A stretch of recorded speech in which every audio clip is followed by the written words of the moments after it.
O Senhor vê todas as coisas. Os pecados e o castigo de Edom, nós temos aqui, relatados, e foi objeto de estudos em livros anteriores, como Isaías, Jeremias, Ezequiel, Amós, etc. E temos aqui a visão de Obadias sobre pecados, e o castigo de Edom. Em Obadias 1, de 1 a 4, diz: visão de Obadias, assim diz o Senhor, Deus a respeito de Edom. Temos ouvido as novas do Senhor, e às nações foi enviado um mensageiro que diz: levantai-vos e levantemo-nos contra Edom para a guerra. Eis que te fiz pequeno entre as nações, tu és muito desprezado. A soberba do seu coração te enganou, ó tu que habita nas fendas das rochas, na tua alta morada. E dizes no teu coração: quem me deitará por terra?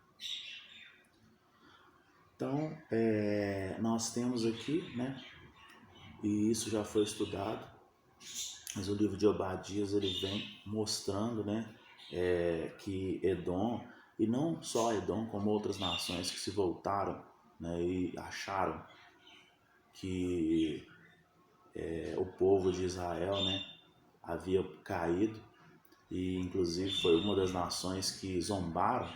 Porém, nós temos que ter o conceito de que o Senhor está no controle de todas as coisas, Ele que decide tudo.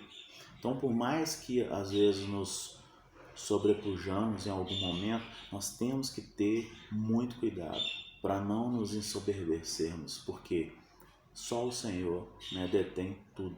Ele levanta, Ele exalta, como Ele também abate. Então, nossa natureza não é uma natureza imputável como a natureza dele. Então, nós somos sucintos ao erro e nós temos que sempre estar voltados para Ele. A restauração e a felicidade de Israel também é narrada em Obadias 1, nós já estudamos isso também, mas no versículo 15 diz de Obadias: porque o dia do Senhor está prestes a vir sobre todas as nações. Como tu fizeste, assim se fará contigo. O teu malfeitor tornará sobre a tua cabeça. No 17 ainda diz: mas no monte Sião haverá livramento, o monte será santo, e os da casa de Jacó possuirão as suas herdades. No 19 ao 21 diz: os de Neguebe possuirão o monte de Esaú, e os da planície aos filisteus possuirão também os campos de Efraim, e os campos de Samaria, e Benjamim possuirá Gileade. Os cativos do exército dos filhos de Israel possuirão os cananeus até a Sarapta, e os cativos de Jerusalém que estarão em Sefarade possuirão a cidade do sul. Salvadores hão de subir ao monte de Sião para julgarem o monte de Esaú. O reino será do Senhor. Na verdade, o reino sempre será do Senhor. Então, o livro de Obadias ele é bem pequeno e ele vem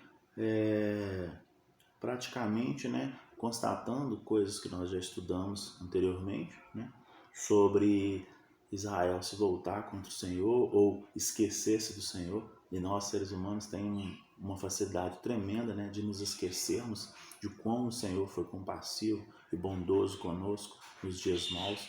E às vezes nos dias bons nós nos esquecemos dele, porque nós somos de natureza que ao desobedecer afastamos do Senhor, e nós temos que estar sempre ligado a Ele, independente das nossas falhas, dos nossos erros, dos nossos equívocos. Nós nunca podemos saltar a mão dele, porque uma vez que fizermos isso, estaremos destinados ao caos.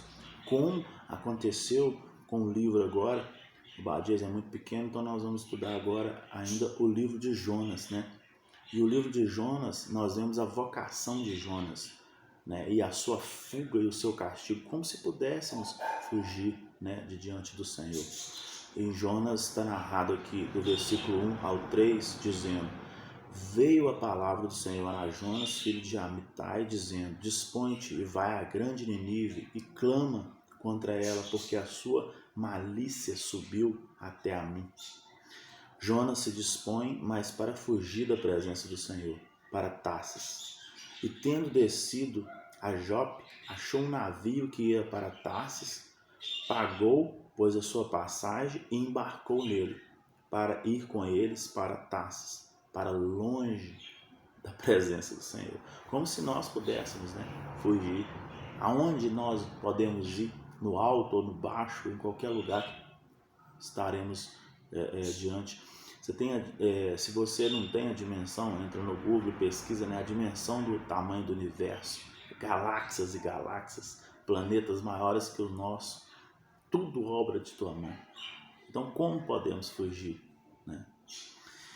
E nos versículos, né, do 4 ao 17 de Jonas que segue, né, o Senhor conta, né, que o Senhor lançou sobre o mar uma grande fúria, né, e outra, né, como ele criou tudo, ele detém tudo, ele detém poder sobre todas as coisas, né? Ele criou até o mal para o dia mal, né?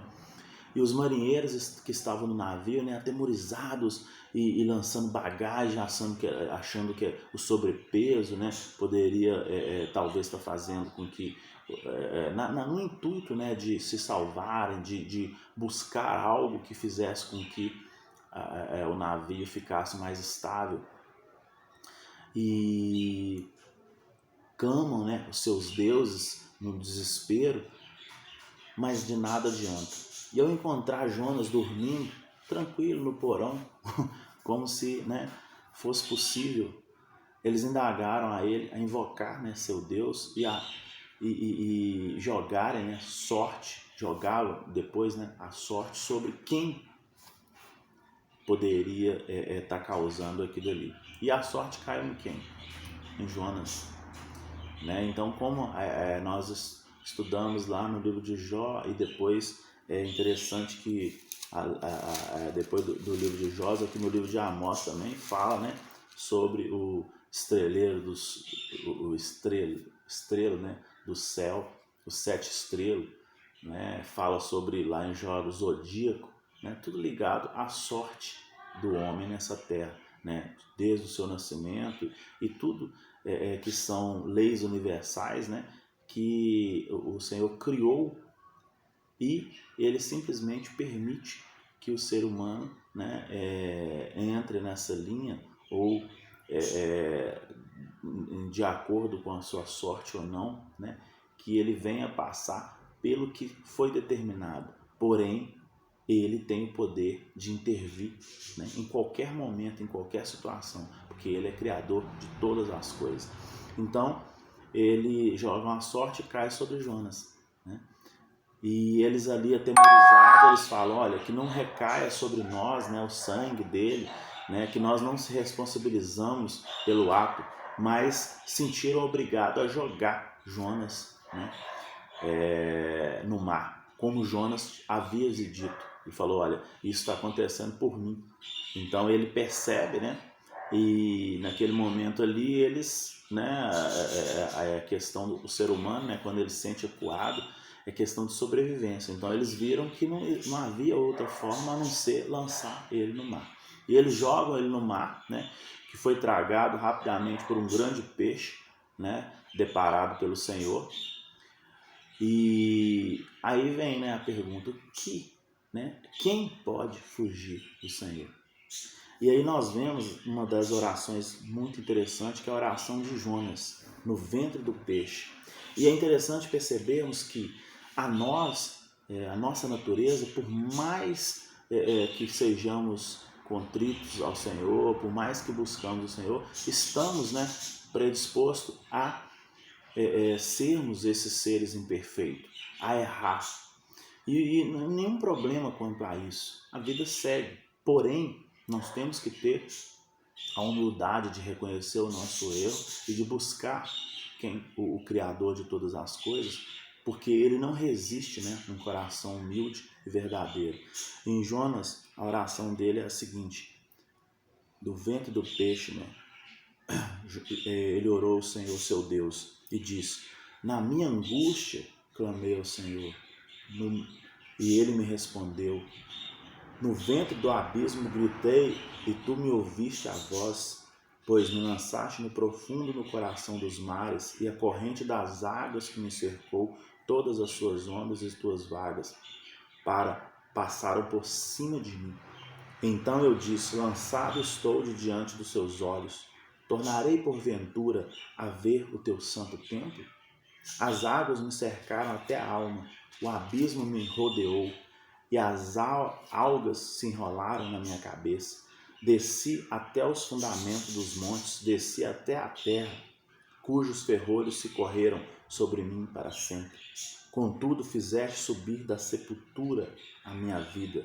Ó Senhor, meu Deus, quando dentro de mim desfalecia a minha alma, eu me lembrei do Senhor. Interessante como o ser humano, né, nesses momentos, ele sempre lembra do seu Criador, né? E subiu a ti a minha oração no seu santo templo. Os que se entregaram à idolatria vã abandonaram aquele que lhe é misericordioso. Porque a diferença, o dia mau vem para todos os homens na face da terra. A diferença é que aquele que teme o Senhor recorre a ele e tem resposta. Essa é a diferença. E aqueles que não o conhecem, vai recorrer a quem?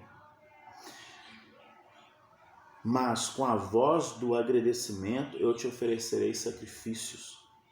O que votei, pagarei. Ao Senhor pertence a salvação. Falou, pois, o Senhor ao peixe, e este vomitou a Jonas. E Jonas, o que ele faz depois? Em Jonas 3, de 1 a 4, ele vai pregar em Nínive. Diz: veio a palavra do Senhor segunda vez a Jonas, dizendo: dispõe-te, vai à grande cidade de Nínive e proclama contra ele a mensagem, e eu te digo. Levantou-se, pois, Jonas e foi a Nínive segundo a palavra do Senhor. Ora, Nínive era cidade muito importante diante de Deus, e de 3 dias para percorrê-la.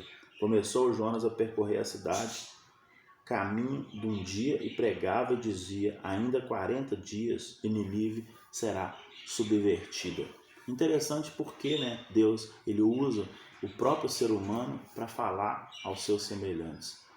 Porque existe, uma empatia, e o ser humano ele consegue às vezes colocar como deve, para que o outro ser parecido com ele tenha o conhecimento do que foi dito.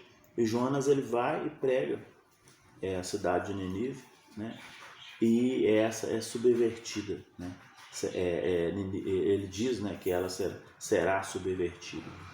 E o que acontece, ao pregar em Nínive? O arrependimento dos ninivitas, em Jonas 3, de 5 a 10,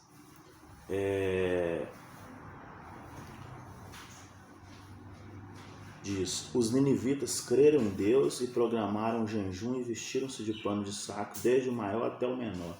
Chegou esta notícia ao rei de Nínive, ele se levantou do teu trono, tirou de si as vestes reais, cobriu-se de pano de saco e assentou sobre a cinza, e fez programar e divulgar em Nínive, por mandato do rei, os seus grandes: nem homens, nem animais, nem bois, nem ovelhas provem coisa alguma, nem os levem ao pasto, nem bebam água, mas sejam cobertos de pano de saco, tanto os homens como os animais. E clamaram fortemente a Deus e se converteram, cada um ao seu mau caminho e da violência que há nas suas mãos. Quem sabe se voltará a Deus e se arrependerá e se apartará do furor da sua ira, de sorte que não pereçamos. Viu Deus o que fizeram, como se converteram do teu mau caminho, e Deus se arrependeu do mal que tinha dito lhe fariam, e não o fez. Interessante que Deus, ele não é, como homem para se arrepender de coisa alguma. E isso é, inclusive, debatido pelos teólogos, em algumas passagens que nós já estudamos lá no início, onde diz, principalmente lá em Gênesis, quando diz que Deus se arrependeu de ter criado o homem, e aí nós vamos no hebraico e vemos que a palavra arrepender em hebraico tem duas dois contextos, né? Um de arrepender e o outro de voltar atrás. Então é diferente os contextos. E aqui não, aqui está falando arrepender-se mesmo. Porém, esse arrepender aqui é do que ele pensava em fazer e não do que ele havia feito. Ou seja, uma vez que ele fez, que ele chegou ao juízo de fazer, ele não volta atrás, ele não se arrepende. Porém, às vezes ele pensa em fazer algo e por alguma mudança de comportamento do ser humano, né, igual aqui os ninivitas, eles viram que estavam equivocados. E aí, ao verem que estavam equivocados, a natureza humana, ela é sucinta ao erro, ela é sucinta a pecar. Uma vez que desobedecido, né, que desobedeceram ao seu Criador, eles ficaram sucintos ao erro. Porém, o que o Senhor não resiste, né, é ao soberbo, é aquele que não reconhece que está errado, né? Mas aquele que reconhece e através dos seus atos ele vê, ele mostra, né, que arrependeu, ele é misericordioso para com ele. E nós vemos aqui o descontentamento de Jonas, em Jonas 4, de 1 a 5, né, nós vemos aqui que ele diz: com isso desgostou-se de Jonas extremamente, ficou irado, e orou ao Senhor e disse: ah, Senhor, não foi isso o que eu disse, estando ainda na minha terra? Por isso me adiantei fugindo para Tarsis, pois sabia que és Deus clemente e misericordioso, tardio em irar-se, e grande e benigno, e que te arrependes do mal. Peço-te, pois, ó Senhor, tira minha vida, porque melhor é morrer do que viver. E disse o Senhor: é razoável a tua ira. É razoável a tua ira? Uma interrogação, né? Então Jonas saiu da cidade, se assentou ao oriente da mesma e ali fez uma enramada e repousou debaixo dela à sombra até ver o que aconteceria à cidade. A angústia de Jonas, né, é uma característica muito do ser humano, né? A angústia é uma característica do ser humano. Mas o Senhor, ele é benigno e misericordioso. Por quê? Porque o ser humano, ele é imperfeito, mas Deus, ele é de uma natureza imputável, né? Então Deus, ele é perfeito, mas nós somos seres imperfeitos. No livro de Jó fala que até os anjos, né, Deus não confia nem nos anjos, quer dizer, são de natureza questionável também. Só existe uma natureza que é imputável, só existe uma natureza que é perfeita, Deus. Então o que ele quer de nós? Que nós reconhecemos sempre os nossos erros, que nós nunca nos ensoberbecemos. Por quê? A soberba, ele resiste, mas ele não resiste ao coração humilde e contrito, né? E a lição do Senhor, né, ela é descrevida aqui em Jonas 4, de 6 a 11, e está escrito o seguinte: então fez o Senhor Deus nascer uma planta que subiu por cima de Jonas, para que fizesse sombra à sua cabeça, a fim de livrar do seu desconforto. Jonas, pois, se alegrou em extrema por causa da planta. Mas Deus, no dia seguinte, ao subir da alva, enviou um verme, o qual feriu a planta e essa secou.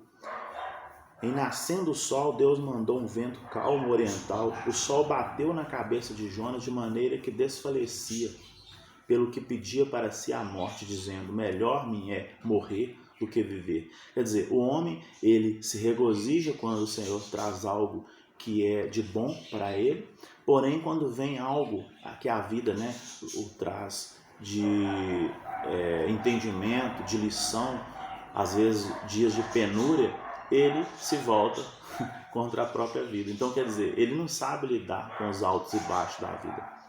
Então perguntou Deus: Jonas, é razoável essa sua ira por causa da planta? Ele respondeu: é razoável a minha ira até a morte.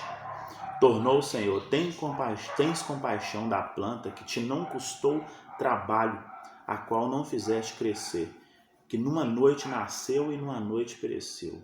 E não hei de eu ter compaixão da grande cidade de Nínive, em que há mais de 120 mil pessoas, que não sabem discernir entre a mão direita e a mão esquerda, e também muitos animais. Né? Então ele reconheceu aqui que o povo, né, que estava destinado a ele vir contra eles, o seu juízo, né? E ele é misericordioso, ele é bondoso, né? A sua graça pode alcançar qualquer de nós que temos, né, natureza imperfeita, porém o dia do juízo dele também vem. Então nós temos que preparar, né, para que esse dia do juízo nós estejamos sempre, né, a pedir-lhe que seja compassivo conosco. Por quê? Porque ele mesmo diz aqui, ó, quem não, sobre o povo, que não sabe discernir nem entre a mão direita e nem entre a mão esquerda. É interessante porque estudos mostram, né, que existe 1 quatrilhão de possibilidades de conexões. 1 quatrilhão, só para imaginarmos, né? 1 quatrilhão é mais ou menos a quantidade de areia no mar, né? E talvez fosse até mais do que isso, né? E esse 1 quatrilhão de possibilidades que existe de conexões entre nossos neurônios é chamado de sinapse, né? E essas conexões, elas vão estar ligadas às experiências durante a nossa formação, durante a nossa vida, nossos traços de personalidade e exposições que somos colocados diante de traumas, de crenças pessoais e consequências disso. Por sermos seres tão complexos e imperfeitos, né, porém fomos criados, né, perfeitos, mas a desobediência ao nosso Criador criou esse desequilíbrio, essa desarmonia. E estamos sucintos a equivocar. Porém, o Senhor Deus que criou tudo, ele é de natureza imputável e ele é misericordioso, porque ele entende todas essas coisas. Ele sabe de todas as coisas, né? E ele não quer que nenhum de nós se percamos. Então, por isso, ele enviou seu filho, como enviou Jonas, né? A Nínive, ele enviou seu filho, né? E como o Messias ficou 3 dias e 3 noites, né, após ser crucificado e morto, ficou 3 dias e 3 noites até ressuscitar, Jonas também ficou no ventre do peixe, né, 3 dias e 3 noites. E depois ele veio trazer o quê? As boas aventuranças, né, que são pregadas até os dias de hoje, como o Messias também trouxe. Então aquele que crer, né, antes que venha o dia do juízo, esse será salvo, pois o Senhor ele resiste aos soberbos, mas aos que reconhecem ele como Criador de tudo, ele é misericordioso e compassivo. Não que estejamos, né, para fazer o que vir na nossa cabeça e depois ele vai nos perdoar, mas porque nós temos que ter a consciência de que nós somos imperfeitos, todos nós. E cada um, em detrimento da sua personalidade, da sua formação, das suas experiências, de seus traumas, eles vão se portar, né, de uma forma ou de outra. Porém, o Senhor sabe de todas essas coisas. Ele sabe, né, do nascer e do morrer de cada um. Porém, Ele quer sempre que nós nos voltamos a Ele, porque Ele sabe o que é melhor para nós. Então, que nós tenhamos sempre esse entendimento. Com isso, fechamos aqui, né, esses 2 estudos dos livros, tanto de Obadias, né, mostrando ali a finalização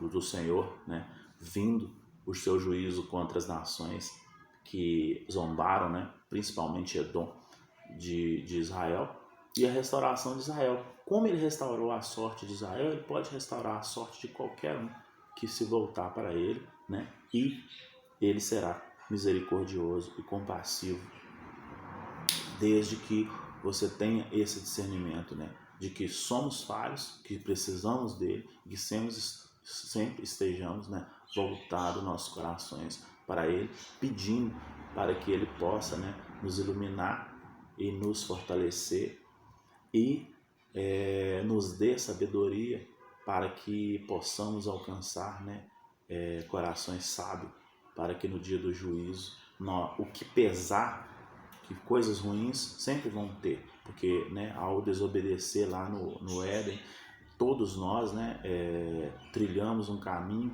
de contrário ao dele, mas porém nos voltamos para ele, ele nos voltará para nós, e no dia do juízo pesará mais as coisas boas do que ruins contra nós. Amém?